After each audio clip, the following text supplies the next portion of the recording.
Una sola línea de código, escondida y desactivada dentro de un disco, convirtió uno de los videojuegos más vendidos de la historia en un producto retirado de las tiendas de medio mundo en cuestión de días. El juego era Grand Theft Auto, San Andreas. El escándalo se llamó Hot Coffee. Bienvenido de nuevo al canal, soy Mortalz31, y hoy vamos a contarte cómo un solo MAD aficionado desató una crisis que casi hunde a una de las compañías más grandes de la industria. San Andreas fue uno de los juegos más vendidos de toda la generación de PlayStation 2, un fenómeno cultural que millones de personas tenían en casa. Nada de eso importó cuando se descubrió que dentro del propio disco, sin que el jugador pudiera acceder normalmente, había contenido sexual explícito completamente terminado, simplemente apagado con una línea de código. Entender cómo se descubrió esto, y lo que provocó después, explica por qué hoy todos los videojuegos declaran su contenido en la caja con tanto detalle. En la versión final del juego, cuando el protagonista visitaba a una de sus novias, ella lo invitaba a tomar café, la cámara se quedaba fuera de la casa, y el sonido insinuaba lo que pasaba dentro. Pero ese minijuego de café existía completo dentro del disco, con animaciones y todo, simplemente bloqueado. El 9 de junio de 2005, un MAD holandés llamado Patrick Wildenborg, conocido como Patrick W, encontró esos archivos ocultos y publicó un MADing llamado Hot Coffee en la web gtagarage.com.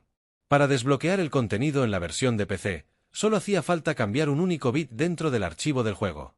Pero lo que nadie esperaba es que ese pequeño MADing se le escaparía de las manos a todo el mundo en cuestión de días. A los pocos días apareció una segunda versión, Hot Coffee V2, con una herramienta llamada Ascensor que hacía el proceso todavía más fácil de instalar. El MADing se extendió como la pólvora, y pronto quedó claro que no era exclusivo de la versión de PC.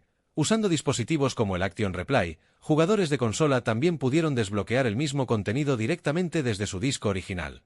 Rockstar, la desarrolladora, intentó defenderse asegurando que el contenido había sido creado por hackers externos y añadido al juego después del lanzamiento. Pero lo que nadie esperaba es que esa misma defensa se derrumbaría casi de inmediato. El 20 de julio de 2005, la ESRB, el organismo que clasifica los videojuegos en Estados Unidos, volvió a evaluar San Andreas y le cambió la calificación de M para mayores de 17 a AO, solo para adultos. Cadenas como Best Buy, Walmart, Target, GameStop y Blockbuster retiraron el juego de sus estanterías inmediatamente. El 29 de julio, el organismo regulador de Australia fue todavía más lejos y directamente le revocó por completo la clasificación al juego, prohibiendo su venta en el país. Pero lo que nadie esperaba es que ese mismo escándalo llegaría hasta los despachos de Washington. A mediados de julio de 2005, la senadora Hillary Clinton pidió públicamente a la Comisión Federal de Comercio que investigara el caso. El congresista Fred Upton presentó una resolución preguntando si Rockstar había engañado deliberadamente a la ESRB al ocultar ese contenido, y la resolución se aprobó con 355 votos a favor frente a 21 en contra.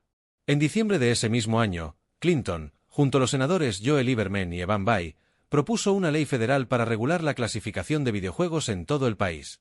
Pero lo que nadie esperaba es que la propia defensa de Rockstar acabaría de hundirse por culpa de un simple código de trucos. Aparecieron códigos de trucos que demostraban que el contenido de Hot Coffee estaba integrado de fábrica en las versiones de consola, no añadido después por ningún hacker externo.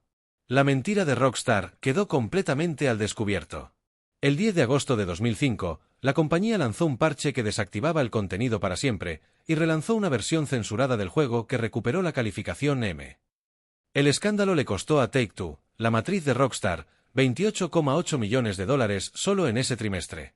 La ciudad de Los Ángeles demandó a la compañía en enero de 2006, y en junio de ese mismo año Rockstar llegó a un acuerdo con la Comisión Federal de Comercio que obligaba a toda la industria a declarar con detalle el contenido de cada juego directamente en la caja.